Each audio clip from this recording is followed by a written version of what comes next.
You're listening to the AfterBuzz TV Network, now the largest new media platform on the web, and your #1 source for after-show entertainment. Very good, Keith Johnson.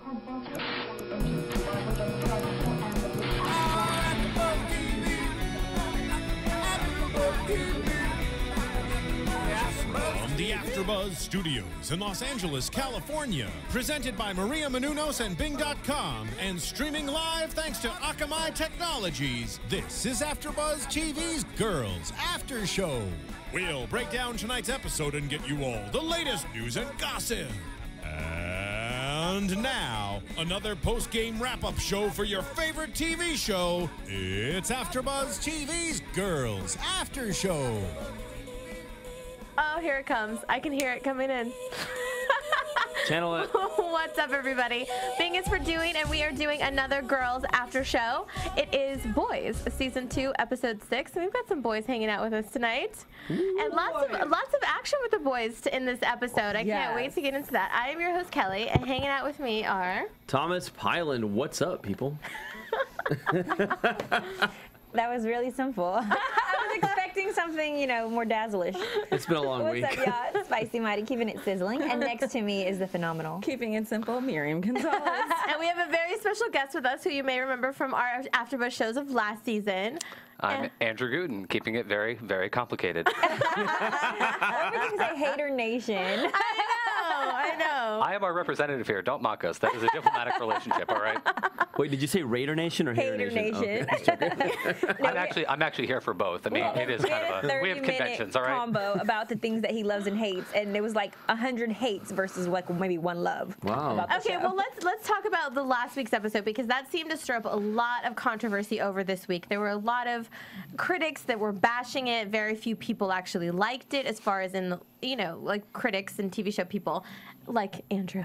Hi. But a lot of the fans seem to really like it, and I was reading a lot of comments on the boards and that sort of thing, and a lot of the young girls that watch it seem to get it and really enjoyed it. I tried to explain to someone this week that this is the situation that happened in the last episode is a prime example of what a city girl goes through. I mean, like, a random chick in Nebraska is not going to go through this because she's get out of high school, go to college, get married, have babies, raise a family. Or maybe it's less likely. Not that it absolutely wouldn't happen, but maybe that it's a little less likely. Yeah. It's a different mentality. It's a whole different way of thinking. I don't understand how it's unrealistic. If we knock on anyone's door and they invite us in, I'm pretty sure they'll let us in and have sex with us. Like, I don't think I don't think that's too far-fetched. Well, and I didn't like that people were saying that the attraction between the two was just completely unrealistic, because That's I don't think that she's terribly unattractive. I think that sometimes she doesn't, dress or looked, at her best for her body type and that sort of thing, but she's an attractive girl, and just because somebody is overly attractive to someone and someone is, it doesn't mean they're not going to connect in a different way. It's not all about looks. But it was a hookup, though. No, but they actually spent time together. It wasn't just a let's have sex and then you leave. They actually spent time to get to know each other a little bit. I think 2 days. Like in a little they bit. had sex instantly. She showed. Like, No, they did. But if it's just a hookup, then you don't sit around and talk. But sometimes hookups can be like that. Yeah. Where, and I'm just speaking from what people have told me. Yes. But sometimes when you have hookups with people. Sure, people have told you. Okay. Your friend. We'll Yeah, go my with friends, that. my we're friends. friends here. When you have hookups with people, sometimes, like, everyone at the end of the day wants to be loved. Everyone wants to feel special. And sometimes those hookups, they can last a day. Sometimes they can last 2 days. I just don't like and the it just term becomes like hookup, though. This was a little bit different, I thought. It was more of like a bubble. Like it was in a little It fantasy was a lingering bubble. up, maybe. Yeah. I don't know if that's because it was both of them, to me, the way that I took it was both of them living out this fantasy of which direction they each thought maybe was out of their element, something different, and they were both kind of playing off each other. It wasn't just a random hookup. I think it was a little bit more than that. The reason that it's a hookup is because a real relationship and bond wasn't formed, and they're not going to continue a relationship after No, and I'm not arguing that they would. I'm just saying it wasn't like your run-of-the-mill hookup when you go somewhere, you meet somebody, and that's what you do. It was a chance encounter. It was a hookup, but it wasn't a one-night little stand. bit. Yeah, there you go. Boom. Yeah, but I just don't like that word hookup the way it's described, because I think they both kind of went out of their head a little bit and lived in this little fantasy world for 2 days. That's what I think. If you want a way to view it too, there is the fact that, especially from his angle, a lot of people are saying it's unrealistic that he would hook up with her, and then you go, well, he's a guy who was just in a marriage, he just ended it, and so, I mean, for me, I didn't like the episode, but I had no problem accepting that because people do that. It's like, okay, you've been married. The person who you thought you loved wasn't, so hey, why not try something, see if it works. If it doesn't, so what? You still have the house, you're a doctor, you're really attractive, you will move on. You know, Andrew, you're absolutely right, because I know in my own personal experience, after getting out of a relationship and seeing like, maybe I'm glorifying someone and making them too big and too fabulous, maybe I should lower my standards, and I did, and I shouldn't have.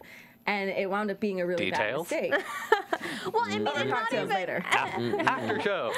Not even so much lowering your standards, but going a different direction. Yeah. Because I mean, I don't necessarily think that I want to say that it's insulting to her that he lowered his standard. It was just a different thing. It was a hookup in a sense, because a hookup is convenient. It was convenient for both of them, and that's what I'm saying. Sometimes a hookup can be it can be a one-night stand, or it can be a lingering type thing, where it's like you're both getting something from the other person, but neither of you are ready to get into Kellie something. Just like the word. I just don't like the word. I understand what the definition of a hookup is. I understand what happened. I understand that they're not in a relationship, and I'm not saying that they are. What I'm saying is I don't like like she wasn't going there to hook up with him. He wasn't going, like, it happened, and then after spending some time together, you know, it was like, okay, well, let's live in this imaginary world. They sat and read the newspaper. They had coffee. They hooked up a lot throughout that, but it was a little bit deeper than just that. So that's what I'm saying. Could this be another definition in the Urban Dictionary that you just added for a sexit? They had sex and then she exited the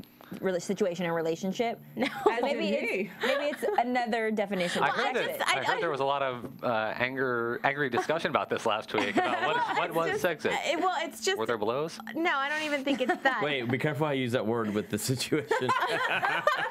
Next. In that situation, perhaps. Moving on. A lot of the criticism about this episode was that would have never happened all the way around. But I don't like that. No, I think it's okay for what happened, and it definitely is realistic. She went and she lived this life that she never knew she wanted, and of course, it was never going to go anywhere. She knew that. They knew that. There was no. Which constitutes it being a hookup. Exactly. But don't you think that's kind of like. When you know nothing's going to come up from it, it's a hookup. It's a hookup, or a buddy. It's a buddy. It's a buddy. But it's not. They weren't buddies. They didn't know each other. I mean, I just don't think it's as simple as that. That's all I'm saying. Like, the definition of what happened and like all of that, it's fine. But I just don't. I think that it was a little bit more meaningful for her. She did a lot of growing up there. She realized some things there. It was a little bit more than what a hookup does for you. That's what I'm saying. Like, it was a little more deep in what her character was going through, more so than just what a hookup would be. It's what her reality could turn into. It was whether or not she wanted that kind of reality, as she says as much, because she wants to be this writer, she wants to have these experiences, and she didn't even realize that this was possibly one of them. So it was kind of like a light went off in her head, like, going through this. So it was a little bit more than what would just happen if you met someone when hooked up for a couple of days and just like kicked it. Every time you hook up with someone, you have these enlightening experiences. I don't think. But well, okay, every time. I don't hook up from what I've heard from people. Was it not a hookup because it was enlightening for Hannah? Because I don't think it was enlightening for him. I think that he enjoyed his time. The sex landed on his lap.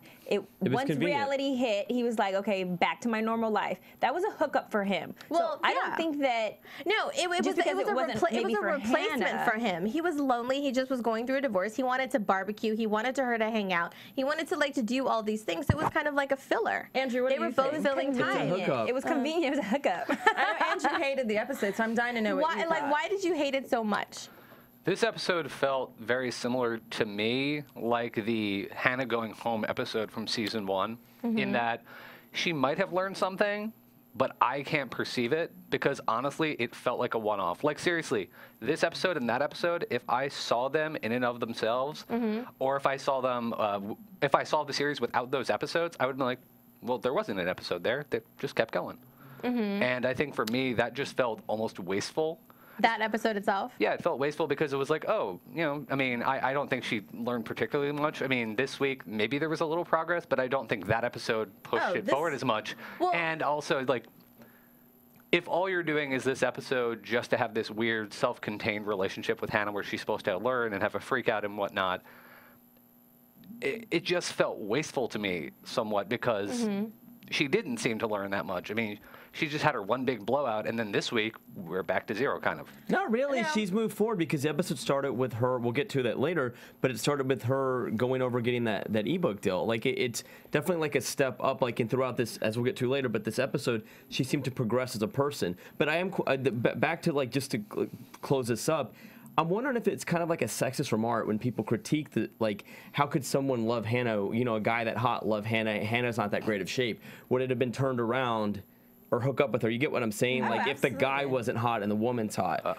Is that, because I'm wondering if that's like a sexist critique that they're making against her. There's definitely some sexism with some people's views on that. I think, like, saying, why would he hook up with her? But I think, I mean, if you're approaching it, it's like, okay, wait a minute.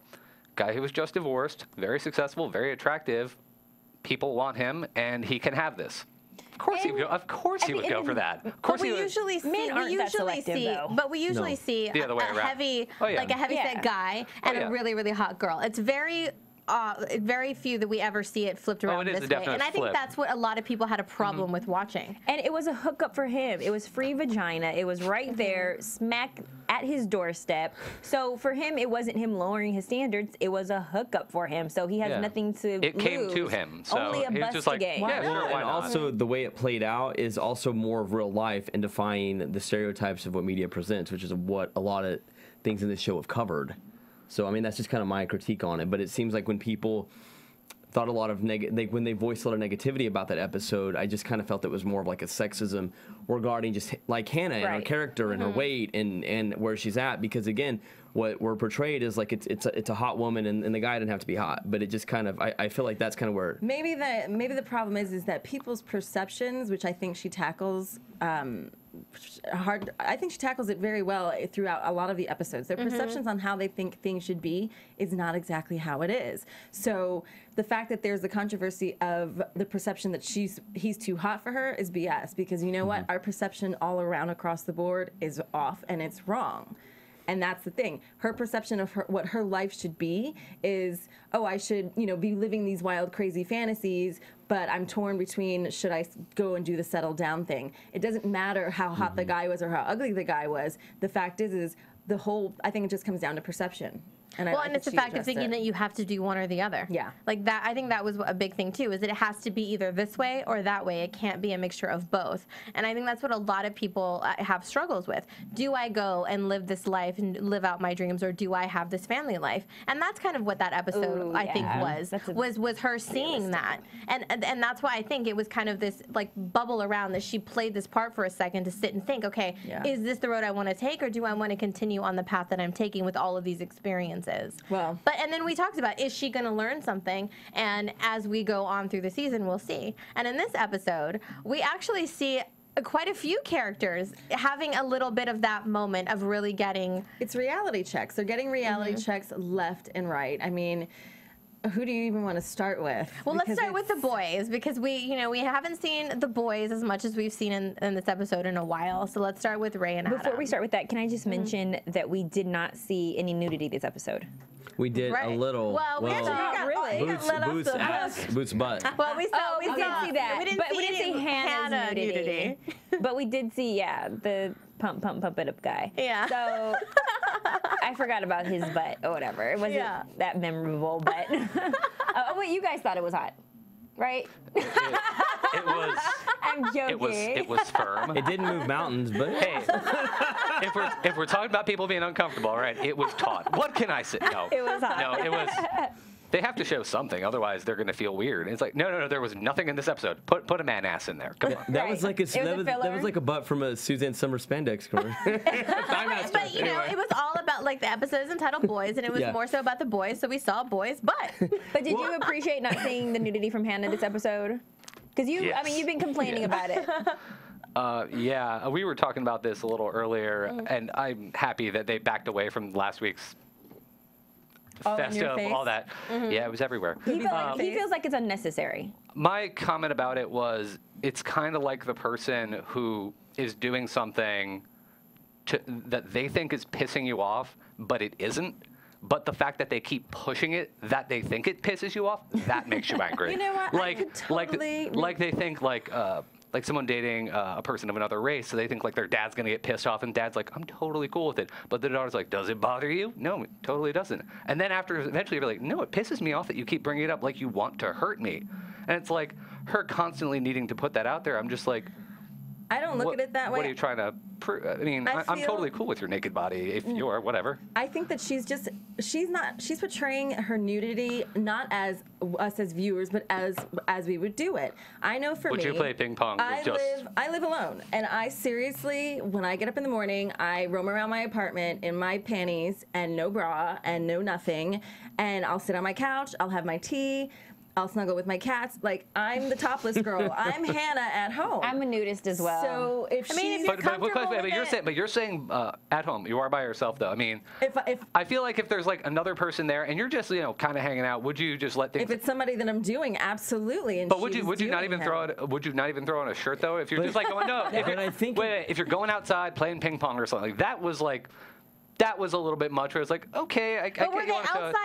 No, they were in a covered court. But they were on this like patio outside either way. I mean, it might have been different. No, I think it was like a room. Yeah, it was like a covered patio. It had like screens. But okay, but let's not get off topic too much. More about this. So the boys. So did you think it was odd? So like Marnie's with Booth, and then they're there talking, and then Sujin walks in. She covers herself up. He doesn't cover himself up. Did you guys pick up on that? Yeah, and it should have been a clue to Marnie, like something's going on with him too. That's what I thought immediately, and it just kind of. Well, he's such a weirdo anyway, but he's an artist, and so she doesn't get it. She thinks that's part of him expressing himself. Yes. That she doesn't pick up on. I think she's so infatuated in the same sense as Hannah and her bubble weekend was Marnie in this relationship. She's not picking up on the subtle clues that she would normally, because she's so out of her element and so kind of lost that she's just jumping into this fantasy life of her own. Right. Sue didn't flinch, and neither did Booth. And so that obviously means they've seen each other naked before. And so she should have, as a woman, she should have picked up on that. I mean, it was obvious to me. I was like, oh, I know he's been hooking up with her. Like, that's a given. Yeah. And so I definitely think that she started to, when you start to like somebody or you think you're falling in love, you become blind to the subtleties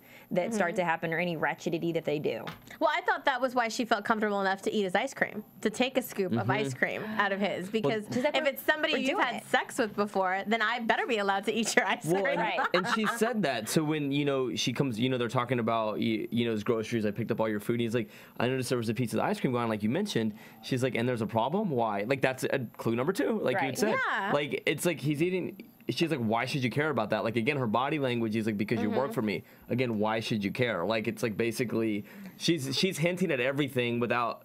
Right, because it's once you cross that line with somebody, whether they're working for you or not, when you get that comfortable, I mean, she took one small scoop out of his ice cream. I mean, if he's seen her naked, then she felt, entitled to take that scoop out. And for him to make that big of a deal about it, it doesn't matter how many times you've just hooked up, or if it was a hookup and she's cool with it, she has a boyfriend, whatever, it's still kind of an ego dig. Oh, what, you could see me naked and now I can't eat your ice cream? What the hell? Oh, I will eat your ice cream. Shit. Yeah, and then, when he asked. Well, because he said he couldn't trust her now because of that? Like, that was a bit much. He's just weird. He's a little narcissistic about it. And, like, he's trying to get Marnie's opinion. Again, clue number 3. And she's like, F you, and throws the phone at her. Like, again, why would she be that upset with, like, his girlfriend, quote unquote, telling her? You know what I mean? Like, it just seemed a little, like, odd for a personal assistant to be that upset with just, you know what I mean? She could be like, dude, you have no idea, and walk out. The reason Sue was so upset is because it was some BS, and Marnie was co-signing the BS because of her infatuation, not because it was really justified. It was completely off the wall. He sounded psychotic, and Marnie just wanted to score kudo points with the man who she's sleeping with. Right. So it was like, it was ridiculous for her to agree with him in that, because that was a stupid thing to go that far with. How can I trust you now? I mean, come on. She got fired over it. I mean, I think she kind of quit. She quit, but she, Yeah, she quit to go on the tour bus with her boyfriend. Yeah, with her boyfriend that does lighting or something. For Carly Rae Jepsen. Yeah. Yes, Which is super. Call me maybe. Yeah. Well, I kind of liked watching Adam and Ray kind of hang out a little bit and get to know a little bit about the two of their characters a little bit more. So Ray has to go to Adam's to pick up his Little Women book that his godmother writes notes in that, you know, that how the characters relate to his shit. It was nice to see the two characters who were on the more sociopathic, psychopathic end actually hang out with each other, just because it's weird to see them. I mean, they had a conversation when they were walking on Staten Island just before the big freak out, Adam's big freak out, where it's like, I've had this conversation where something's totally fine, then one of you freaks out. Right. I will say that it seemed a little more than what most of us would do, but hey, Adam is that person, so totally makes sense. But that was one of those moments where I was like, they actually can write someone who I can sympathize with. Yeah. And it was interesting to see like the guys talk, and of course they immediately went to sex when they were on the ferry. But then as they got into Staten Island, it sort of morphed, and it was like, oh, they're actually talking about a relationship now. Like that was interesting that they actually, it wasn't just this more typical guy surface conversation. The age. Yeah, we had. Okay. It's like, yeah, we had sex, and then it gets into Staten Island, and they're talking about, you don't love her, you'll never love her. Like, yeah. But even before that, I mean, it's funny how we see Adam rescues this dog, and Ray automatically goes, oh, so it's a breakup dog. And he's like, no, it's not a breakup dog. He sees this dog at a coffee shop. The owner's being mean to it. He goes and kind of untangles him from his leash. The dog licks his face, and he feels like he needs to be rescued. Like the dog chose him to rescue him. So he takes him. This is like a rabid dog in his bathroom that like has like a vampire bite on it. It was huge. Well, and then Adam, and then he's like, well, wait till he calms down. I'll channel his energy. Adam is a quirky person to begin with. What was he doing? Was he building some kind of artwork, by the way? No, he's always building something. Yeah, he's always doing it. He was making an arc. And it looked like a sexual frustration piece with those nails, and he was just like trying to. But he's always building something. Yeah, Noah's Ark, Adam's Ark. Yeah, he's doing something. Although I will say, that's one of the things that I can definitely give credit to the show for, is that when you look at Adam now, anything he does, I've actually forgiven him for, because like he's shown he's so crazy before. The guy could seriously just be like, I'll be back in a minute, and jump out the window and be like, totally makes sense. Oh yeah, no, he took somebody's dog. Totally cool. Gonna channel the energy? Bingo. Well, I like how Ray scolds him about it. Like, it's like taking somebody's baby. He's like, I grew up with the dog. If anybody would have taken my dog Constantine, I would have shot him in the face. And Adam's like, okay. Well, Adam's like, you know, I had a dog too. Like, I get it. Well, I like that Ray tries to relate to him, and he's saying, you know, we're honest men. And Adam's like, no, we're both just weird looking. Like, he's trying to make a relationship with him and actually, I think, befriend him. Well, if you shave off Adam's mustache, by the way, I think you'll get, if you shave off all his facial hair, I think he'd be very, very close to Ray. Oh, without a doubt. They're like two peas in a pod. But the thing, too, that I noticed, like, Ray needs to feel like he's a part of something. And initially, when he was at Adam's apartment, he was like, you know what, this is obviously a bad time. Leave my Little Women book in your mailbox, and I'll come get it later. And then when he, after he scolds him about the dog, he's like, well, he has a tag, and we can bring him back. He's like, I need you. Like, he wanted to feel like he's a part of something. Exactly. That's what he was needed. That's what I was thinking. And so for him to get that, Adam kind of asking him like, hey, are you in? Like, let's be almost like superheroes together. It seemed like. That's where I think we got to see the bond and how alike they are, how like-minded they are. And I think it's hilarious that Ray was like, Adam was like, what are you, like 40? He's like, no, I'm 33. And that's hurtful. Well, but didn't you love the quest? Because they put the two guys on a quest, which is a bonding. It's a way a lot of guys bond. And the Staten Island, they rode the ferry, and then that random chick's like, control your damn dog, because the dog's like rabid in the ferry. But when they get off, like, what's his name? Ray is like, he's just describing Staten Island and all the stereotypes. You're from New York, Miriam, and it was just really funny. And then just how it plays out later, all those stereotypes of Staten Island, a mound of trash. It's like a heap of trash, whatever they call it. Yeah, it's a landfill. Yeah, that's what they built the city on. It was just really funny. And Ray's like, these people wish they lived in Manhattan, but they don't, and they can look at it, but they're not there. It was just really funny as they're just walking through the streets, and then when they have the blow up, they are both more similar. And I wonder if, like, I'm just trying to think, like, if Ray. I don't think Ray could have handled himself differently in that blow-up, because I think Adam was just, he had to lash out. He needed somebody had to lash out. And I don't think Ray is the type to be able to take that, which we saw last week at the coffee shop. Like, Ray has so many issues that are coming out, and he was attacked by so many people in this episode. Not vicious. Well, they were vicious, but it was just like kind of giving him a dose of medicine, which he needs. He's 33 and he needs these. And I mean, it's just, I thought it was very odd, though, that Adam bailed on the dog. Like, he went to save the dog. Well, he didn't bail on the dog. He bailed on the conversation. That's what he did, because he was upset on the turn that this conversation took. Because when they first started talking about relationships on the ferry, Ray was talking about his relationship with Shoshanna and talking about how maybe he shouldn't be dating someone so young, and that's when they got into, and Adam said, it's the in-betweeners that give you the problem. The young ones are perfect, older ones even better. It's the in-betweeners that don't have their shit together, and that's what makes it harder to date. I can totally relate to that. Absolutely. And, you know, it's the fact that you and your 15-year-old boyfriend.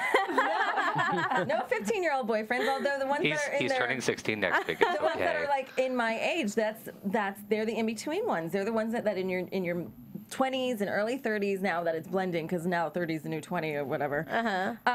I find that if I'm dating someone that's similar in my age, they're not ready for the situations that I am, which are more mature situations. And so they tend to be irresponsible. They tend to be flighty. They tend to, you know, fly by the seat of their pants and not plan anything. And it's like there's no structure. And so I could relate to that. And you know what? He was absolutely right. And that's exactly what Hannah is. She doesn't have any structure. Marnie's the only one that was trying to pull off structure throughout, you know, the first season. But she's now coming to grips that she has no structure either. They're for some reason, the 20s and 30s, if you don't have your crap together, that's that's when because you're discovering yourself and where you want to go and the roads you want to take and what kind of who you really are. And it depends on how long that takes you. I don't, you know, it's a journey for everybody, and depending on what stage you're at in your journey, that's going to kind of affect your relationships. And then when, you know, the conversation turns and he starts Adam starts talking about Hannah, because, you know, Hannah's still under the impression that he's still head over heels kind of obsessed with her, and apparently he's not. He's over it. He realized that it was just not what it. But I mean, maybe he is. I mean, what do you think? No, because he got mad when this was the way of showing that he's not over. Well, no, I don't. I think he's over like the initial wanting to go and stalk her and like all of that. He's made his peace with that. I think he absolutely still cares about her. That's why they fought. He doesn't like anybody talking negatively about her because that's a person that he cared about. But it was just kind of funny to watch him describe their relationship as a carnival, like at a carnival. Well, and he views her in some ways as a savior. Doll. But yeah, she's a carnival game that, you know, he thought it was simple and easy to win, like the ring toss, and it's not. You find out it's rigged, and you're never gonna get. And it's not worth it. But he also got upset, like when he described Hannah as altruistic. Ray is like, really, you think she is? Like Ray's trying to, like he's saying she's not who you think she is, man. Going back to what he was saying about the carnival ride, and then that's when, like you said, like he got really upset because he couldn't handle someone talking bad because he loves her. So I don't know why he's not stalking her. If he's completely over that, he may go back and stalk her now. Maybe that's where he was headed. But like, he's definitely not. They're gonna definitely have to rehash this again and close it. Why do you think that he automatically accused him of having sex or wanting to have sex with Hannah? As a man's point of view, where did that come from? What do you think that was about? He's not over it. He's not over. And I think he's just threatened by anybody that has contact with her, and he doesn't. You don't want to, and it goes back to the conversation we had a few weeks ago about the ex thing. You don't want to imagine your ex with somebody else moving on. And that was just his defense right there. Like, oh, what have you been with her? And well, I think also, too, because he was bashing her so hard and he sees her as just a princess angel, he felt like, you're trying to make me dislike her so that you can have her. Yes, that's what I thought it was. Because I felt, too, that he was trying to talk crap about, like trying to talk her down more. When he started the conversation, I never got that obsession. You know, what is it about her? I get it. She's fun. She's quirky, like whatever, but I just don't get it. And he was saying really mean things because he felt that he could because Adam compared her to a carnival game. But also Ray's worked with Hannah and knows her work ethic and knows how. So Ray's also looking at it more on that. Like the girl is not who you think she is. Right. Like, well, you know, but I don't think Ray knows her either. Ray knows a side of her. Ray doesn't know her. But Ray's talking about the side he knows of her, though. Right, but you can't say she's not the girl you think she is because he doesn't know. That's what he was doing, though. That's still to be determined because you have to remember, Ray, this whole group of friends, we don't know how far back they stem. Their relationship goes back. We definitely know they all knew each other in college, so they've known each other enough years for him to at least have a good sense of what kind of person she is. Right, but I mean, it's when you're in a relationship with somebody, that's a different side of your personality than even your closest friends see. Very true. So I don't think that there is even a way that he could even throw that out there because they were never really that close. He was Charlie's friend. So yeah, he's been around, but this is the closest that they've ever been is them working together. You know what? This is the interesting thing when you say that. Sometimes people don't, like, when you're in the box, you don't see things. He's the guy that's outside of the box that sees things. And he's been around her relationships, her quirkiness. He's been around her with Marnie, and he sees the kind of people that they are. So it's like when somebody says, well, when you're in love and you don't see the red flags, like, you know, like Marnie didn't with Booth Jonathan, you're in the bubble, but when you step outside of the box, you're like, whoa, he's the guy outside the box. Right, which Adam is the guy outside of his box, and that's when he turned around and told him, well, this is your relationship, this is what you're doing. You know, you're just scared, and you're being, you know, with this little girl because you know it's never going to work, and she doesn't even really like you. And do you think that those were true statements? Do you think Adam had it on the money? I'm pretty close. No. I don't think that Shoshanna does. I think Shoshanna does like him, but she doesn't like the life he lives. No, because she said at the very beginning she's trying to get him to study and to own his own coffee shop. Yeah, like, and he's like, I don't care, I'm happy. They're also at two very different points in their life. She wants someone driven, and he's not that driven guy. He's happy with where he's at, and he's like just totally comfortable where he's at. And the one person that I think made it really hit home was the Staten Island chick that told him off straight up to his face. She was like, you're a loser, you're old, shouldn't you be working right now? You know, and that reality check just totally. Well, and it was pretty. It was basically what Adam told him too. It was the same. It was that mixed in because I think Adam was pretty much right. He is hiding in that relationship because he does know it's never going to go anywhere. If he really wanted it to go somewhere, he would change his course of action. He knows what she wants. He's not even taking her on real dates. You know, she complains about that in the episode that he won't even buy her $4 tacos. You know, he doesn't want to spend money. He doesn't want to do anything. This is the kind of. We know Shoshanna's character. He knows she's not afraid to say what she wants. So if he really wanted something to happen, don't you think he would try to make something happen for himself? No, because he's not driven. And you know what? He's right. He only likes Shoshanna right now because she's convenient. She's conveniently housing him, she's conveniently feeding him, and she's conveniently putting it down so why do you think what Adam said was wrong? He does feel obligated though because he took her virginity, and that's something that he did mention. Well, he didn't feel obligated. He said he's like a father now. Yeah, he feels like he's kind of stuck with this, and he's not ready for a burden in a sense that she's placed on him and he's placed on her. He's not ready for that, which is all the frustration.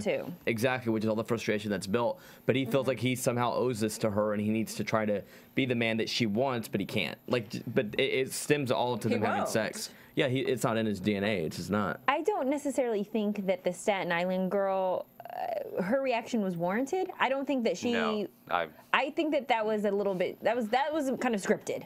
And usually I feel like this is more realistic of a show, but I feel like in that particular situation, they saw an opportunity in the scene, again, for somebody to remind Ray what he's not, and they used this girl and the dog to tell him off and make him feel bad about himself. Yeah. But I feel like her reaction was totally just crazy. I mean, it was a little too much, I think. It was a reaction at an 11 when like a 5 would have done. I mean, I was saying to you earlier, Marty, that like it felt kind of like the reaction from Ray's reaction in the coffee house, where it's like, oh, you didn't need to just scream at this guy. I mean, you had your freak out, whatever, cool. Okay, and then you're going to take it to this other level. I mean, she starts dropping racial slurs and it's just like, okay. It went a little far. It's like, okay, it's like, okay, he stole your dog. What?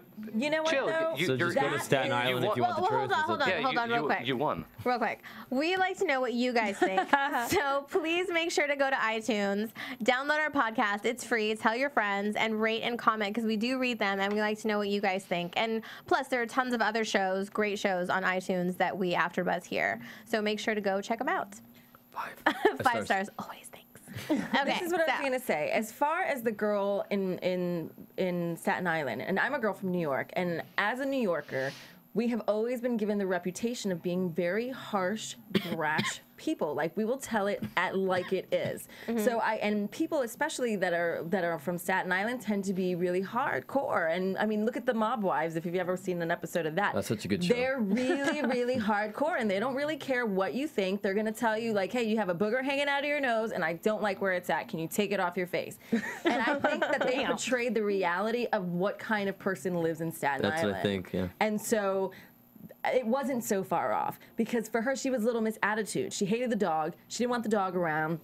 And then she's questioning, you know, he's trying to give her the dog and she's pushing him away. So he antagonized that situation without realizing it and then got this nasty dose of what they call verbal diarrhea in New York. Like, she just told him as it is. Shouldn't you be working? Yeah. You know, well, maybe I'm the creative type. You know you're not a creative type. Now you're making excuses for why you're there. Because everybody keeps pointing out, you're right, everybody keeps pointing it all out. And this is something he's going to have to figure out on his own. Yeah. And so he goes off, he sits with the dog, and he's having like this moment. And he's talking with the dog.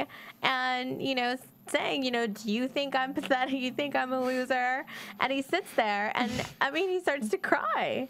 And it's he's got to really take a step back and figure out, is this going to be his life? Because he can't, this 20-year-old's not going to hang out for that. I mean, nobody is going to want to hang out for that. Well, he really maybe he hit the bottom of the barrel. I mean, it could be. You know, when Hannah, in a sense, kind of towards the end of her hookup, I'm calling it a hookup, you know, last episode.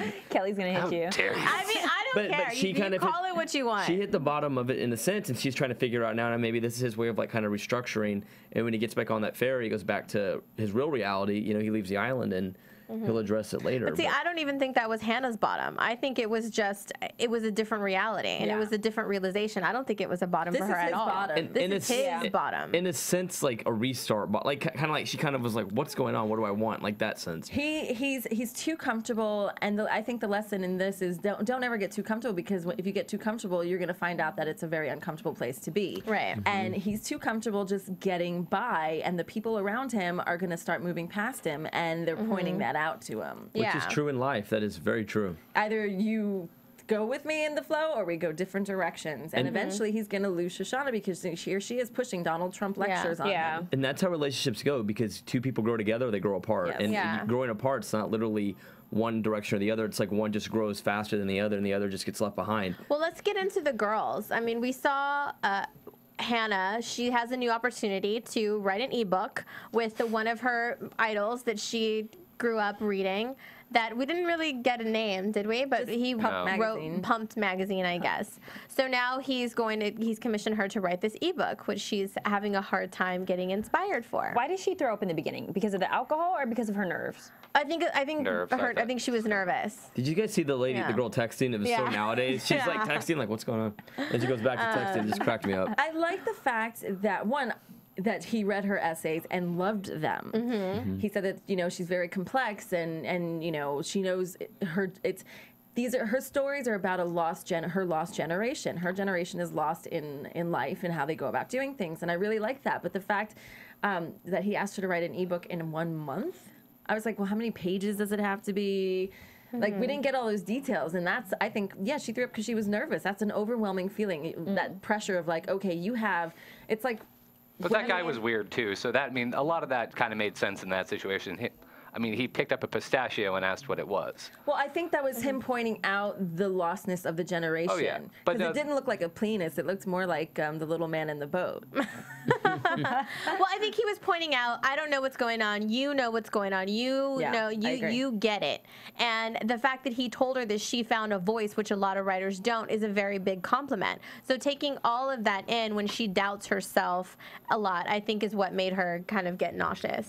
Well, and now she's kind of on this journey to write this book that she's having a really hard time with. And this is what we talked about last time, is I wondered if she was going to take that experience that she had last episode and use that, and she's not. But this is kind of the next step from last episode. Like, she's going to she's kind of going. But this is where she's got to figure out, is she going to use her own life experiences like the one she just had, or is she going to make up something? And that's what, like, when she's staring at that blank page, that's what it is. Is she going to use what she's gone through with Adam, her relationship with Marnie, her, you know, the thing that happened last weekend, you know, her job, when her parents cutting her off, all of these things, is she going to use that for this book, or is she going to make up something else? Well, we know Jess definitely isn't being supportive or a help. What is up her ass? She's depressed. Yeah, she's totally depressed. I mean, but who says that to their friends? I mean, she was just god awful. But that was totally Jessa. She says that. She is a person. I mean, what was it in her divorce breakup thing with her guy a few episodes back, where she was just like, "You're a silly person," or things like that. I mean, she just says terrible things. Yeah, it was totally in character. Yeah, I don't it's still like nice her. to her. You can stay as long as you want. Yeah. But she is a terribly ungrateful kind of person. I mean, like, she knows Hannah loves her, and now she will take all that away. But I think that she pointed out something that's kind of relevant. It's the fact that what we make such a big deal of, really in hindsight, does not matter. So stop making a big deal of it, because then it'll come easier to you. Exactly, and she's leaving a divorce, and so she's going through all these emotions. She's like, it doesn't. The stuff that I thought mattered doesn't matter. Nothing matters that I thought mattered. The basic necessities of life are X, Y, and Z. Hannah, just right. It's not a big deal. I think it maybe like it came out a little like evil the way Jessa does. Yeah, she should have explained it a little bit better. This is her friend. She's excited about it, and nobody wants to hear about it. You know, she calls Marnie. Marnie doesn't even call her back. Kind of makes fun of her when she's in the bed with Booth, because he says, you know, oh, Hannah says she has big news, but it's probably she found a good hot dog, or she wrote a blog post. Like totally dismissing it. And then she, you know, he asks her to host this event. She thinks they're hosting it as a couple, so she buys a new dress. But don't you like? Shoshanna wanted to go. She doesn't invite her, but she invites Hannah. Come look at my life. Oh, great observation. I didn't even notice that. What the hell was that about? And then Hannah shows up, and one, she didn't tell her it was like a dress-up kind of party. So Hannah shows up as is, has this raincoat on, and she hides it. Yeah, she hid it under the jacket. She hid it under the other jacket. Oh, wow, that was really shady. I didn't realize that that's what she was doing. I thought she was embarrassed for Shoshanna to come and kind of nervous, and that's why she didn't showing invite. off. Shoshanna nailed it. Okay, I did not catch that she was trying to nailed it in the head. off. She's like, you're like Bella Swan, and I'm the weird friend in Twilight. And it's true. She's socially awkward. Yeah. And so you don't invite socially awkward people to something fabulous like that, because you don't want to feel responsible. Correct. She invited Hannah? But Hannah and Marnie one up each other always. They're always one up. It's very catty in a way. She invited Hannah to show off. This is my life. Come check it out. Because even when Hannah gets there, and Hannah's like, oh, okay, so these are your new friends, and she's just overly saying hi to everybody, and dragging her along but ignoring her at the same time. Because, you know, Hannah asked her, why didn't you call me back? I said I had big news. She's like, oh yeah, I'm sorry, I've just been busy with this, but I want to hear. And then automatically her attention shifts, and she goes and off and gets all excited with somebody else. Swept off her feet by some guy. Literally, she jumps up. It's the fact that she's trying to prove to Hannah that she's resilient, and nothing's fazed her. Like, oh, I've moved on. She's moved on. Well, so Hannah leaves. But I also feel like I like the fact that, because this has happened before, as me as a female in relationships, is we think that it's more than what it really is. And she invested emotionally a lot in someone, and it was not reciprocated. And so she was living in this little fantasy land that Hannah oftentimes does as well. But this time, I feel like Marnie was the person who was moted. And her tears, I don't know if I believe her tears. What they were doing was an absolute hookup. Like, that is a hookup. That's what a hookup is. You hook up with somebody. Now, whether or not she wanted to put herself in this life was a whole different thing. Like, she was spending real time with him, though. She was spending more time with him. According to him, she wasn't. No, this was like, in her eyes, this was a relationship. To Booth, this was just a hookup you're going to end up working for. No, he went and he picked her up at her job as a hostess. When's the last time you have sex? They go back and have sex. This is a hookup. There was never going to be a relationship coming out of that. She got lost in that fantasy because she wants a different life. She doesn't know where she's going, what she's doing. So she made it all up in her head. That's what she was so upset about. She wasn't upset that this guy really isn't her boyfriend. She was upset that it never gets lost like that, and she did. Well, and I like the fact that he addressed the fact that she doesn't really know him, nor does she really like him. She's just like everybody else, and she didn't deny that. She was kind of just like, what do you mean? But she didn't say, no, I love this about you, I love this about you. All she said was, because as a woman or just a human being, we would defend that. We would say, no, I'm crazy about this, that you're amazing at this. Like, you would actually point out the beauties of a person. I like that you'd like to do it looking at a doll. but saying you're a great guy or a great woman to a response to that is a polite way of being like, I don't care about you. Like, right, yeah, it's just so he was right on the money, and so we couldn't even be mad at him for being an asshole to her, because what she was doing was kind of asshole-ish as well. She didn't like him anyway. She liked the life. She liked the idea, which she says as much. I think it was just the idea of you. Oh, without a doubt. And we said this a few episodes back, where she needs to feel like she's still part of the artsy-fartsy world, and he's her only connection into it. And so she's holding on to this as much as she possibly can. And then, of course, like you said, Kelly, she went and she spun it in her head to something more than it is, and it's not. No. And so here she is, like you said, she lost control. She's a girl that's always in control, and she's losing And she's never going to admit it, hence the phone call with Hannah. Hannah calls her, and she completely lies about where she is and you know, says she's super happy and all of this. And I think Hannah kind of got it, because when she hangs with the phone and she hits the phone, she gets that their relationship is pretty much taking a turn. I didn't completely get that. I got that both of them were on, both of them were lying, both of them were playing that game, because both of them have so much pride. They have such big egos that they couldn't admit to the other, hey, I need you, I need you. And you could see it in Marnie's eyes. Marnie was like, just Hannah, please ask. And then Hannah was like, please. You could just, that's what I got from it, was two friends reaching out, but they were too hung up on their own egos to admit, hey, I'm failing, I need you. I agree. That's what I got, and I feel like this will be like a turning point to where they get back together as friends. Yeah.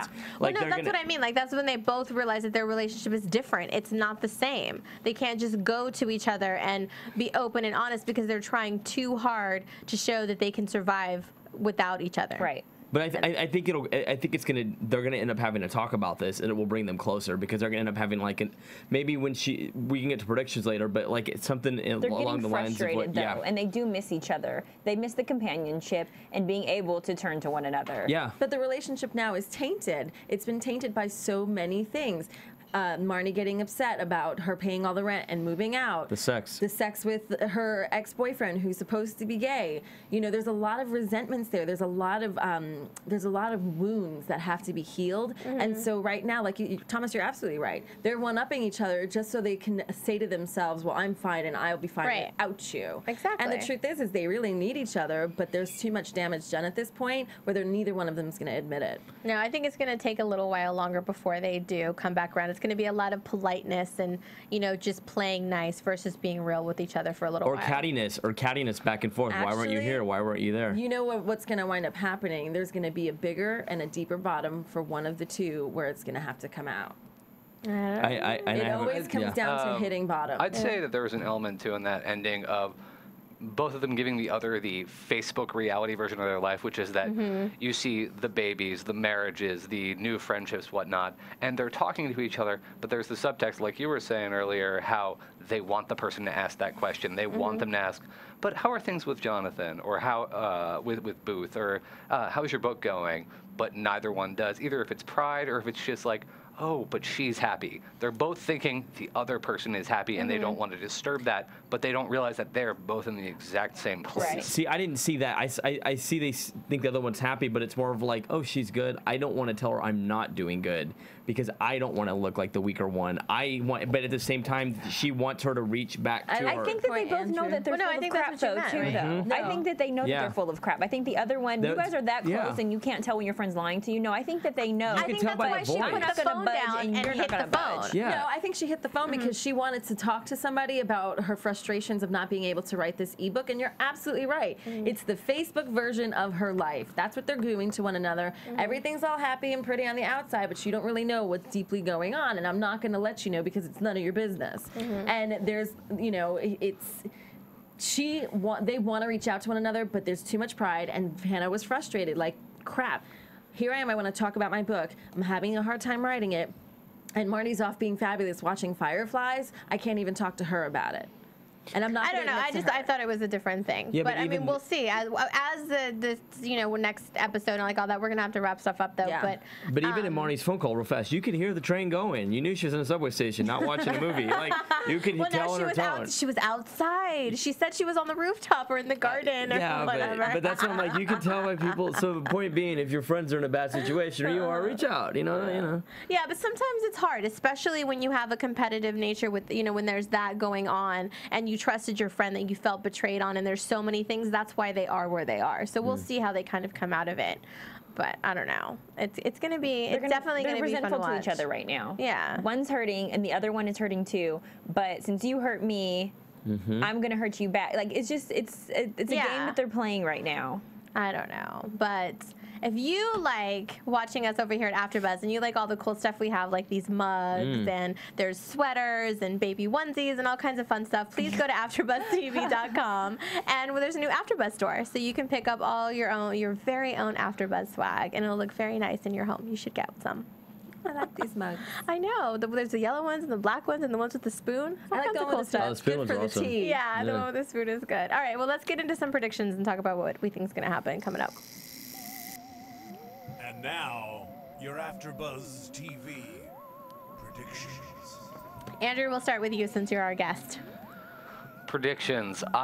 First of all, I predict I'm going to get one of those onesies. I have a adorable. I have a 1-year-old nephew, and damn right he's going to get Yay! one. I think that there's going to be a blowout of some nature between Hannah and Marnie. Even if it's not hate, it'll be like both of them exploding together. Why have you not been coming at me? I definitely could see something down the line of Adam coming back into into Hannah's life very forcefully, and definitely. I'm guessing there's going to be some sort of conversation between Ray and Shoshanna, probably her doing about 95% of the talking. That's what she does. And I will, for some reason, continue to watch this show. Well, good. We like you keep watching. What about you, Thomas? So I'm just going to stick to 2 since we're short on time. I think that it's going to come back around 180. 360, 180 to be completely different. But I think Marnie is going to have some kind of health issue coming out of this booth relationship, hookup, whatever it was. Like, I feel like that. Because remember, either HPV or do you remember when the abortion a while back, like that scare, like she was very judgmental about that. And I feel like something is going to happen and Hannah's going to be the one that is the only one that's going to be there and pull through for her. I feel like it's going to be some kind of issue that's going to bring them together and make her be like, Hannah, I need you, and break down, and Hannah will help her and Hannah will share or whatever.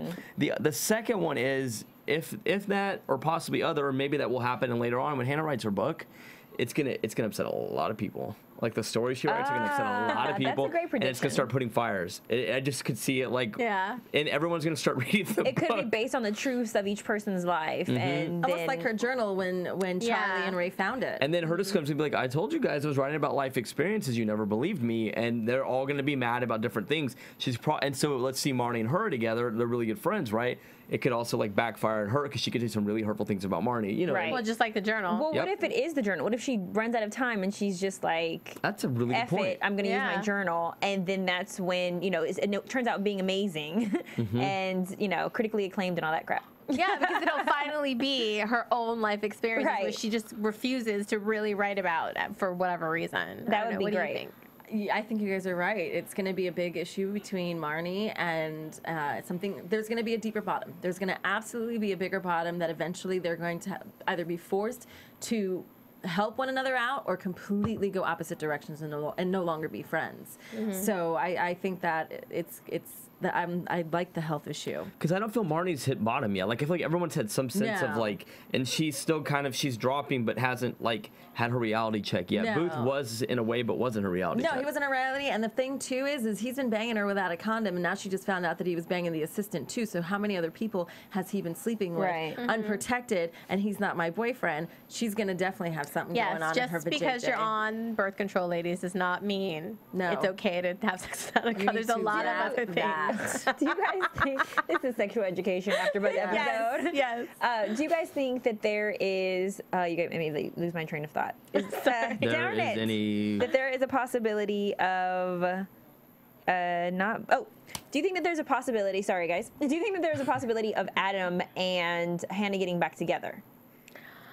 Because the previews kind of introduced, I think, like the brother of Jessa, which there might have been something. I kind of feel like they introduced us for him for a reason. Right. But at the same time, I think that there's still passion for Adam between him and Hannah. And Hannah's kind of over it right now, but I think that there may be a situation where she needs him as well. I think, a part of me, call me crazy, but I think they may, somewhere down the road, this may be kind of an endgame situation with Hannah and Adam, because they both know, they get each other in a way that nobody else gets either one of them. They have this weird connection which they don't understand, and I think that's why she's so over it right now, because it was overwhelming.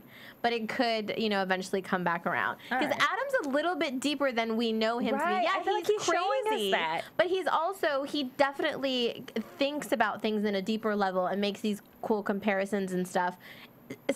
Similar to the way she is, and he even says she gets my kind of crazy, and she was cool with it. That's why we, connected. Which goes back to the book. He could read it. It could go really well or really bad. Possibly. And that could be what brings her back to her. Her writing that absolutely, maybe it'll make her think this all out and be the best therapy for her, and then she'll realize. I'm loving these predictions, guys. I don't know. We'll see. I'm excited. We just wrote the whole script. Like, hopefully some of this is in there. I know. We're definitely definitely excited to see where everything goes, and I can't wait for next week. Thank you guys so much for hanging out with us. Make sure to follow us at AfterBuzz TV on Twitter and go to iTunes, download the podcast, rate, comment, all that good stuff. And 5 stars. Where can they find you, Andrew? I am at Andrew Gutin. That's at AndrewGutin on Twitter. I say horrible things for fun. He really does, so follow. Yes, it's he funny. It's awesome. The best horrible things in your day, you know it. Oh. What about you, Miriam? You can find me Miriam L. Gonzalez on Twitter. And you can play with my Twitter day or night at spicy_Mari. Can hit it and tweet it at Thomas Guide, TOMASGUIDE. There we go. And you can follow me at Kellie with an IE079. We'll see you guys next week. Thanks so much. From Bing.com, executive producers Maria Menounos, Kevin Undergaro, Phil Svitek, and the entire AfterBuzz TV staff, we would like to thank you for listening to the AfterBuzz TV network. To watch or listen to other after shows and post comments or questions, be sure to visit AfterBuzzTV.com. I'm Sir Richard Wentworth, and this has been a presentation of AfterBuzz TV. Buzz you later. The views expressed herein are those of the hosts only and do not necessarily reflect the views of AfterBuzz TV or its owners or principals.